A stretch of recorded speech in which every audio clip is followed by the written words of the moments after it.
மத்தியில் இருக்கிற மத்திய யூபிஎஸ்சி மத்திய பணியாளர் தேர்வாணையம் 3 பேரை இன்றைக்கு தேர்ந்தெடுத்து அனுப்பியும் கூட இன்னும் டிஜிபி நியமிக்கல. இப்போ ஒரு தனிநபர் உச்சநீதிமன்றத்தில் இன்றைக்கு வழக்கு தொடர்ந்திருக்கிறார். அந்த வழக்கின் அடிப்படையில் உச்சநீதிமன்றம் 3 வாரத்தில் தமிழ்நாடு அரசு விளக்கம் அளிக்க வேண்டும் என்று கேட்டிருக்குது. ஏன் இவ்வளவு குளறுபடி? இந்த அரசாங்கம் ஏன் டிஜிபி நியமிப்பதில் இவ்வளவு பாரபட்சம் காட்டுறாங்க? ஆக இப்படி நிரந்தர டிஜிபி நியமிக்காத காரணத்தினால்தான் முறையாக சட்ட ஒழுங்கு பராமரிக்கப்பட முடியாத ஒரு சூழ்நிலை தமிழகத்தில் ஏற்பட்டிருக்குது. இன்னொன்று, வாக்காளர் சிறப்பு தீவிர திருத்தம் இன்னைக்கு மேற்கொண்டிருக்கிறாங்க. தேர்தல் ஆணையம் அறிவிச்சிருக்குது, எஸ்ஐஆர் அறிவிச்சிருக்குது. சுமார் 21 ஆண்டு காலம் இந்த பணி மேற்கொள்ளல. இதற்கு முன்பு 8 முறை இந்த சிறப்பு தீவிர திருத்த வாக்காளர் பட்டியல் பணி நடந்திருக்குது. இன்றைக்கு ஒவ்வொரு சட்டமன்ற தொகுதியிலையும் பல்லாயிரக்கணக்கான வாக்காளர்கள் இறந்தவர்கள் இருக்கிற இடம்பெற்றிருக்கிறாங்க. தொடர்ந்து ஒவ்வொரு தேர்தலையும் அவர்கள் அந்த வாக்காளர் பட்டியலில் இடம்பெற்றுட்டே இருக்கிறாங்க.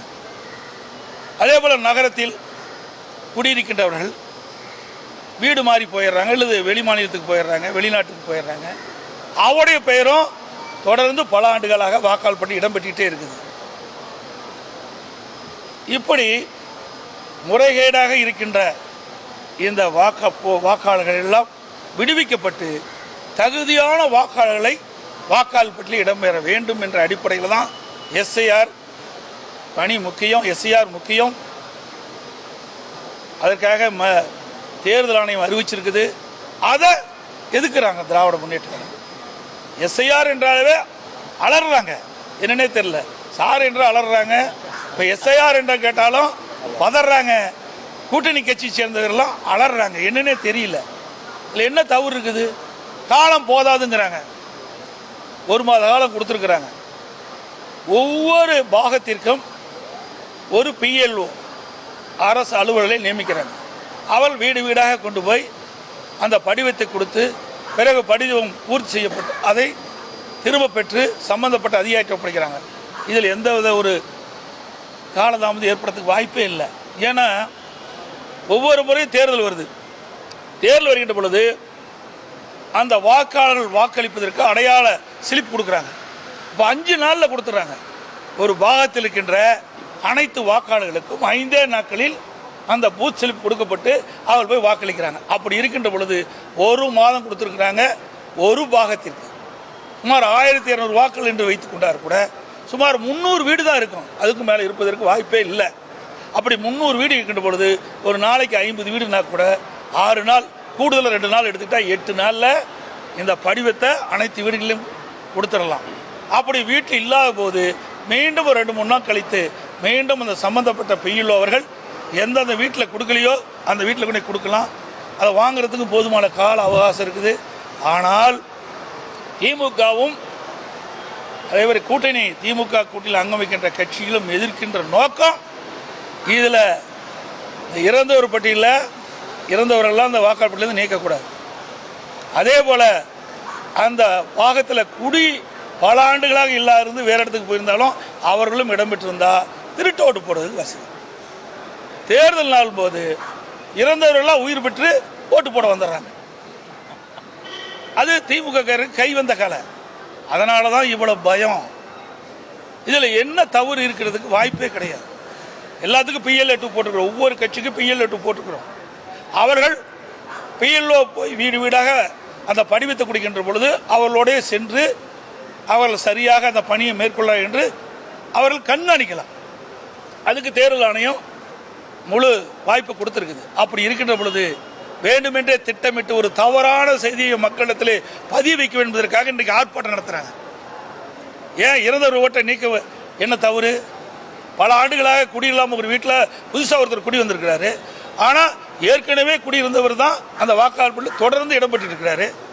இப்படி இருக்கின்ற பொழுது தேர்தல் நேரத்தில் இந்த வாக்குகளெல்லாம் திராவிட முன்னேற்ற கழகம் கள்ள ஓட்டு போட்டு ஒவ்வொரு முறை இருந்திருக்குது.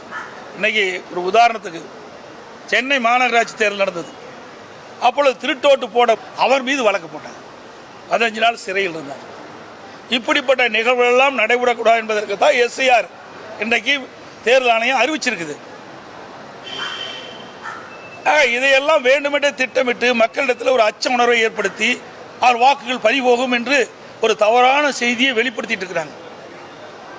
ஏன் அவர்களுக்கு பிஎல் ஓட்டு இருக்கிறாங்க, கூட்டணி கட்சிக்காரருக்கு பிஎல் ஓட்டு இருக்கிறாங்க. இன்னைக்கு பல கட்சி ஒன்றாக இணைந்தான்னு நீங்கள் சொல்கிறீங்க.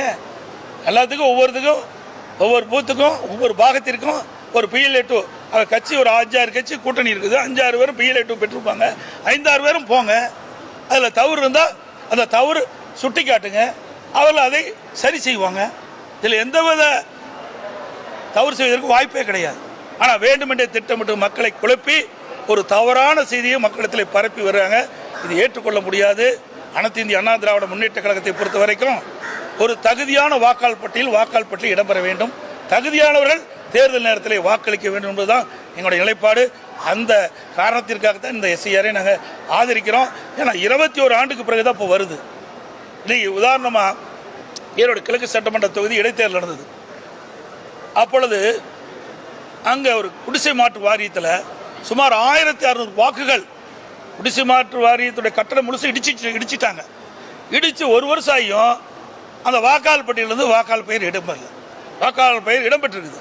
உடனே நாங்கள் மாவட்ட ஆட்சியர் போய் நாங்கள் முறையாக சம்பந்தப்பட்ட படிவத்தின் மூலமாக இதை கொடுத்து இங்கே குடிசை மாற்று வாரியத்திற்கு வீடெல்லாம் இடிக்கப்பட்டு விட்டது, அந்த வாக்காளர்கள் நீக்கப்பட வேண்டும் என்று கோரிக்கை வச்சோம். எந்தவித நடவடிக்கை எடுக்கல. இன்ன வரைக்கும் வாக்காளர் பட்டியல் இருக்குது. இன்று வரை குடிசை மாற்று வாரியத்தில் ஈரோட்டில் கிழக்கு சட்டமன்ற தொகுதியில் குடிசை மாற்று வாரியம் அந்த வீட்டை முழுமையாக இடிக்கப்பட்டு விட்டது. அந்த பகுதியில் வசிக்கின்றவர்களுடைய பெயர் இன்னும் வாக்காளர் பட்டியல் இருந்துஇருக்குது. ஆக இப்படிப்பட்டது நிலையெல்லாம் மாற வேண்டும். இப்படிப்பட்ட வாக்காளர்கள் எல்லாம் வாக்காளர் பட்டியலிருந்து விடுவிக்க வேண்டும். முறையாக அவர்கள் எங்கே போய் தங்கியிருக்கிறார்களோ எங்கே போய் இருக்கிறார்களோ அதை கண்டுபிடித்து அவர்களே வாக்காளர் பட்டியலில் இடம்பெற வேண்டும். இதுதான் எங்களுடைய நிலைப்பாடு.